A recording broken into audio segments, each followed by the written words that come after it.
So good afternoon. Every time we turn on our televisions, every time we listen to the radio, every time we open our mobile phones, tablets, computers, we can't help being struck by the amount of suffering that we see. And even if we were to completely avoid all forms of media and all of the news outlets, it would still be impossible to escape the knowledge of any suffering, because illness and death are universal. They affect everyone. It's been said that the capacity to reason and question is one of the things that makes human life different from animal behaviour. So seeking an answer to why is there suffering is a perfectly understandable question. Almost everyone alive, whether they're atheist, theist, agnostic, has at one point or another questioned why suffering happens. And suffering can be put into two different categories. Broadly speaking, suffering is either a result of human activity or it's a result of nature. And while it's still difficult for us to understand, most people I've spoken to about this subject are happier with the concept that humans cause suffering than they are with the idea that suffering is caused by nature. Everyone understands that humans have free will. We're free to choose to act in the way that we want to. God has given each one of us the opportunity to choose between right or wrong, between good and evil. We can choose what we want to do when we want to do it. So an automatic result of that is that humans can choose to act in a way that causes suffering for others or suffering for themselves. And although that's not easy to accept, it's easy for us to understand. When faced with a scenario or situation in which suffering has been caused by another human, we might ask, why did it happen? We might say that's not fair. But ultimately, we accept it happens because some people choose to act in that way. Nobody would question and say, why did that person have the opportunity to act of their own choice? We accept that we have free will. We accept that we can choose to act in the way that we want to. And in James chapter 4, the apostle writes and explains that we are the source of many of the bad things that happen. What causes quarrels and what causes fights amongst you? Is it not this, that your passions are at war within you? You desire and you do not have, so you murder. You covet and you cannot obtain, so you fight and quarrel. You do not have because you do not ask. Wars, fights, along with so many of the other vectors of human suffering, come from our desires to satisfy ourselves. We have the ability to choose our actions, and unfortunately there are people in the world who choose to act in a way that causes massive suffering to those around them. Some of it is mild, some of it is things like unpleasant words, unkind actions, some of it is uncomprehendibly horrible, murders, tortures, and worse. We know this, we accept this, and most of the time we don't question this.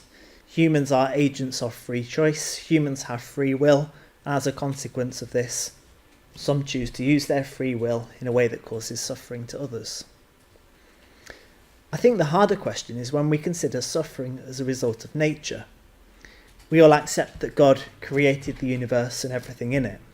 People will spend hours and hours discussing quite how this happened, when this happened, the way it happened, but ultimately all Christians accept that God is the creator and sustainer of all life. Genesis 1 verse 1, in the beginning, God created the heavens and the earth. Psalm 33, by the word of the Lord the heavens were made, by the breath of his mouth all their host. He gathered the waters of the sea as a heap, he puts the deep in storehouses. We accept that we're mortal, and therefore that we have to die. Our bodies age, illness and disease affects us all, and I think we accept that. Other aspects of nature seem harder to understand. We know that God created the world. We know that lots of suffering is a result of nature, natural disasters, so-called acts of God, as the insurance companies term it in their disclaimers of things they won't pay you for.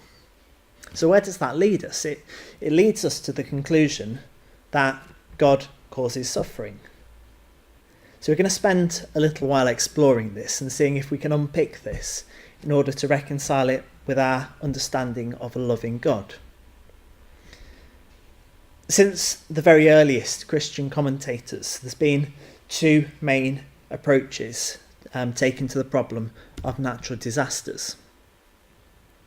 In Dale Stuffner's The Problem of Evil and Historical Theological Approach, very snappy, he writes, when such evils as disease or natural disasters are discussed, they are viewed as, and he gives two choices, God's judgment against sin, or Tertullian's penal sin. Tertullian was one of the early church fathers, or as ambassadors which direct us towards God, such as Basil the Great prefers not to call them evils, or as the result of the fallen world order. So historically, people have thought that natural disasters are either divine punishment for sin, or they're a product of a fallen world. But I don't think either of those approaches stand up to scrutiny. In Genesis, God did use a natural disaster as judgment. He used floodwaters. But in Genesis 9, God said that he would never again judge the earth in such a way again. Genesis 9 verse 11, I establish my covenant with you that never again shall all flesh be cut off by the waters of the flood. Never again shall there be a flood to destroy the earth. Yes, there are still floods, still some very, very large floods. But God has said he won't use floodwater as a judgment on the earth again. And there's other examples in the Old Testament where we can find God using natural disasters as punishment, either on his covenant community or on those responsible to his commandments.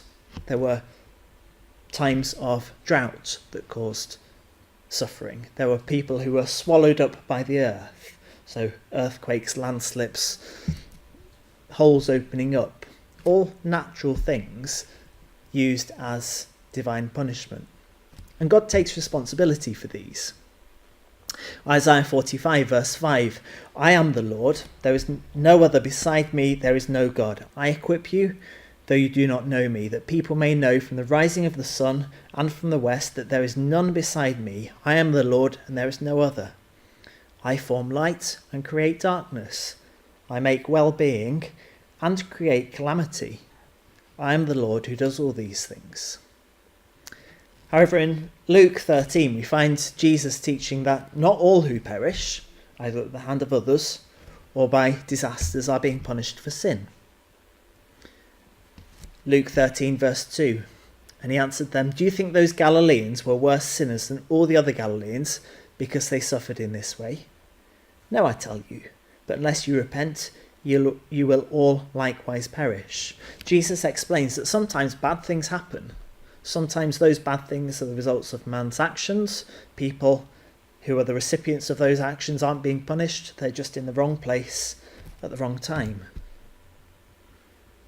Then in verse 4, all those 18 on whom the tower in Siloam fell and killed them, do you think they were worse offenders than all the others who lived in Jerusalem? No, I tell you, but unless you repent, you will all likewise perish. So in these two verses, he explains the same sort of things. Sometimes bad things happen as a result of natural disaster. The people who suffer as a result aren't being punished. They're just in the wrong place at the wrong time. And we find another example in John chapter 9. A man had been born blind. Jesus' disciples presumed that this man had suffered because of some sort of sin, whether it was of his own or from his parents. Verse 2, his disciples asked him, Rabbi, who sinned, this man or his parents, that he was born blind?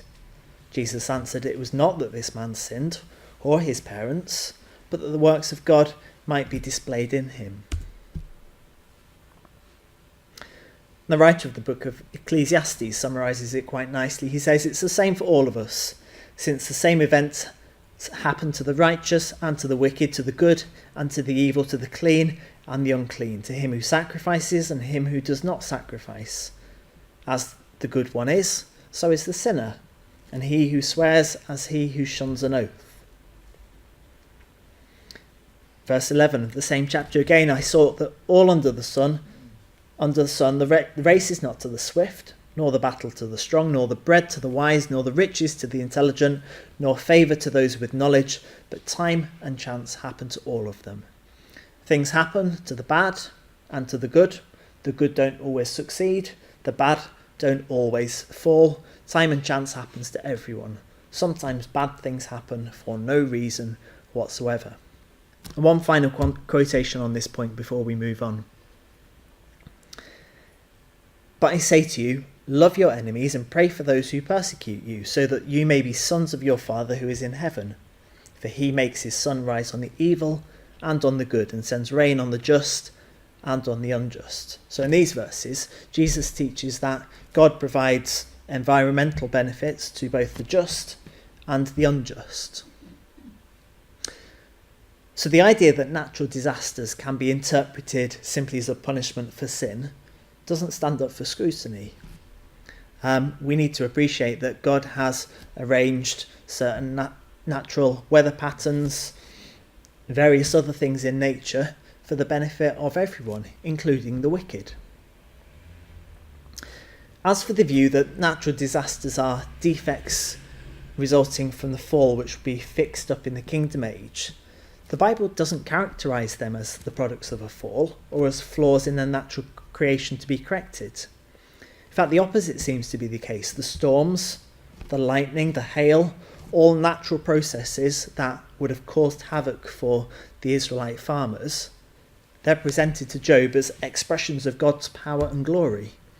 Job 38, who has cleft a channel for the torrents of rain and a way for the thunderbolt, to bring rain on the land where no man is, on the desert in which there is no man, to satisfy the waste and desolate land, and to make the ground sprout with grass? Has the rain a father, or who has begotten the drops of dew? From whose womb did the ice come forth? Other versions talk about hail. And who has given birth to the frost of heaven? And if we look into the earth's history, there doesn't seem to be a point where there is no suffering. In the news in the last few months, scientists had found bone cancer in bones that have been dated to be very, very significantly old. So suffering always seems to have taken place. Rather than post-fall defects, natural disasters are the products of laws which God initiated at the beginning of creation to govern the various dynamic features of the earth. The rain, the wind, the actions of the sun on the earth are all ordained by God. Natural disasters are simply extraordinary demonstrations of these systems acting in ways that they were designed. So where are we? We know that God created the universe and everything within it. We know that natural disasters are not punishments from an angry God. But we're still at a point where we can see natural disasters happening and suffering happening as a result. And we're asking ourselves, okay, why are those things taking place? Why do these natural disasters happen? Why are they necessary? I'm going to dispense with one common answer to this question. Some natural disasters that cause suffering are clearly the result of human mismanagement of the world's resources, deforestation, damaging the ozone layer, etc. Human action has definitely had an effect on the world, on the planet, but it's not the reason why all suffering as a result of natural processes takes place. So we can't use that as a get out of free card in terms of this, get out of jail free card in terms of this argument. For thus says the Lord, who created the heavens, he is God, who formed the earth and made it, he established it, he did not create it to be empty, he formed it to be inhabited. I am the Lord, and there is no other. So Isaiah tells us that God created the earth, God formed the earth in order for it to be inhabited. And we know from science that to have a planet that can be inhabited, we need a whole variety of different factors to be present. Gleiser writes, complex multicellular life relies on too many planetary factors, even after clearing all the chemical roadblocks, to be common.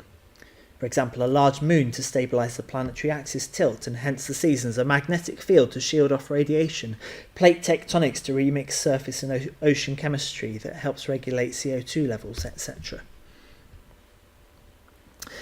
McCurdy says the Earth benefits from the presence of plate tectonics, a process that acts like a global thermostat by repossessing greenhouse gases. Life on Earth benefits dramatically from a single large moon that produces exceptional tides and helps to stabilise the tilt of the Earth and the length of its days. Writing about finding life in space, Lane wrote, "We must look beyond the mere presence of water, so when scientists are looking for life in space, they're no longer just looking for planets that contain water. They're also looking for the presence of volcanoes, plate tectonics, and oxygen. In order to support life, a planet needs to have those things: a single large moon, a magnetic field, volcanoes, plate tectonics. All of them are necessary for life. And yet they are also significantly responsible for the Earth's natural disasters. The sun provides the energy for the Earth. It has to provide a near constant output in order to sustain life on the Earth. One consequence of that is that the sun emits massive amounts of ionising radiation. But the Earth has protection from that in the form of a magnetic field. Were it not for the two natural barriers that stand between the sun and the surface of the Earth, life itself would soon disappear. These two essential shields, the magnetosphere and just beneath it the gaseous atmosphere of the Earth, protect us from the full fury of the highly variable star with which we live. Without the protection of the magnetosphere, ionising radiation would destroy all life exposed at the Earth's surface. So what is it about our planet that means it has got a magnetic field and other planets in the solar system don't? How does Earth differ from all those other planets? Well, much of the core of the Earth is a liquid. A movement of the Earth's liquid interior create the magnetosphere, which allows life on Earth. What else does that do, though? Well, one of the costs of this is that earthquakes and volcanoes exist, and they're both causes of suffering. So we almost have to kind of weigh up, what do we want? Do we want to be able to have life, or do we want a little bit of suffering from volcanoes, from earthquakes? The two go hand in hand together. Volcanoes are part of the Earth's carbon cycle. They regulate temperature, the carbon balance, so that life can survive and flourish. Volcanoes play a critical role in biogeochemical cycling. It's fair to say, in fact, that Earth's life as we know it might not exist without volcanic activity, says Lockwood and Hazlitt. The movements of the Earth's tectonic plates create earthquakes and tsunamis, but it's also essential to life. In addition, it causes the weathering of rocks, which removes massive amounts of CO2 from the atmosphere, maintaining a life-promoting climate. Tropical storms bring significant environmental benefits. They prevent some of the largest earthquakes taking place by releasing plate tension in slow quakes. The moon's tides play a vital role in the marine ecology, yet they can combine with storm fronts or rain flooding to produce large-scale floods. For example, in Bangladesh in 1988, 122,000 kilometres squared was flooded in less than 48 hours after the moon's high tide combined with 3 or 4 days of rain. Increased rainfall in coastal areas from tropical cyclones, fixing of atmospheric nitrogen by thunderstorms, the germination of many native plants species resulting from bushfires, and the maintenance of the fertility of the basin soils due to river flooding are some of the positive impacts of extreme meteorological events. So even though natural disasters, so-called acts of God, do bring about suffering, without them we wouldn't have any life. I don't think there is a simple answer to the problem of suffering. There are things that we can look at that provide us with some answers, but we're always going to be tested by this question. There are some things we look at that we simply cannot answer. As one author puts it, in the end, we may not have ultimate solutions to life's problems. We may not know the whys and the wherefores, but just because we don't have an answer to suffering doesn't mean that we cannot have a response to it. Our response should be to work to alleviate suffering wherever possible and to live a life as well as we can. As Christians, we're called to do our best to alleviate suffering. We read part of Matthew 25 as an introduction. Then the righteous will answer him, saying, Lord, when did we see you hungry and feed you, or thirsty and give you drink? When did we see you a stranger and welcome you, or naked and clothe you? When did we see you sick or in prison and visit you? And the king will answer them, Truly I say to you, as you did it to one of the least of these my brothers, you did it to me.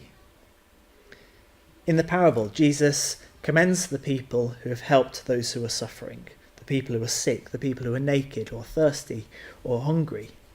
And conversely, for the people who ignored the plight of the afflicted, Jesus said they didn't help him. The Apostle James tells us to help those who are in need.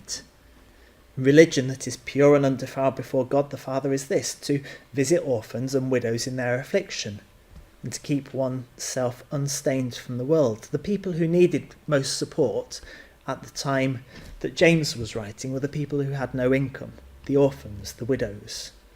James exhorted his readers to support them in whatever way they could.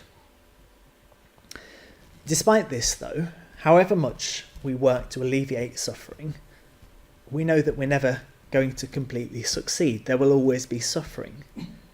Fortunately, we can look forward to a time when there will be no suffering, because he has fixed a day on which he will judge the world in righteousness by a man whom he has appointed, and of this he has given assurance to all by raising him from the dead.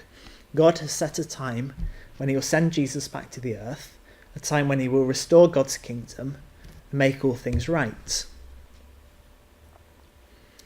Revelation 21 verse 4 for our final quote.